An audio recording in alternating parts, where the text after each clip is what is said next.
for Toronto Danforth. Thank you, Speaker. Speaker, my question to the Deputy Premier. Premier Ford has threatened to employ the notwithstanding clause to violate our fundamental rights whenever there is a court decision that stands in his way. Premier Ford's intentions are chilling. The notwithstanding clause can be used to override fundamental rights like freedom of religion or even our right to life, liberty and security of the person. As the right hand to Mr. Ford, does the Deputy Premier support overriding our Charter of Rights and Freedoms to satisfy the whims of a would-be dictator, or will the Deputy Premier... First of all, yeah, we refer to each other by our writing or our official name. You can't refer to the Premier in that way.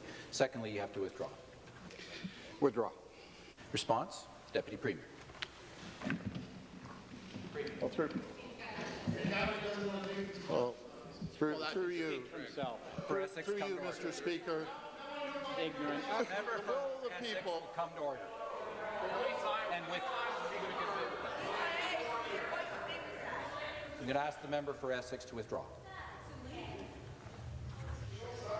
Premier. He was being mean to me.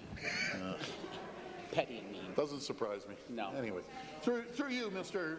Speaker, the will of the people will decide on this legislature in 4 years. Not an appointed judge by one person, a politically appointed judge. My friends, do you know what people are worried about? People are worried about being gouged by the government. They're worried about getting a good-paying job, and when I was in Hamilton, I talked to dozens of people that felt they weren't being represented in the Leader of the Opposition's area. They were unemployed. You know why they were unemployed? Because the Leader of the Opposition is too worried about protecting her political friends. Thank you. Thank you. Take your seat. Please take your seat. Please take your seat. The Premier will please take his seat. Supplementary question. Thank you, Speaker. Back to the Deputy Premier.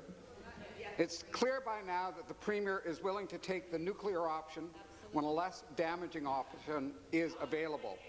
But in a democracy, the government is more than just one person. The Conservative Party sold the people of Ontario on the belief that Mr. Ford's cabinet would keep his worst impulses in check. As the highest-ranking member of the cabinet after the Premier, will the Deputy Premier do the right thing, keep the Premier in check, and step up to stop his vendetta against the Toronto City Council? Once again, I'm going to ask members to stop imputing motive in their questions or in their statements in this House.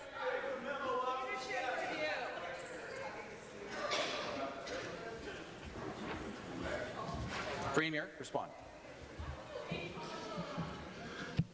My friends, do you know who's going to keep us all in check, Mr. Speaker? The people are going to keep us in check. They're going to decide if the government is in better shape than we were before. The people will decide. Please come to order. Mr. Speaker, I think Opposition will come to order. No, keep going, sir. Keep going. they're out of control, Mr. Speaker, like usual. My friends, what is going to keep us in check are the opposition will please come to order. Premier, respond. This is about preserving the will of the people, Mr. Speaker. It's about preserving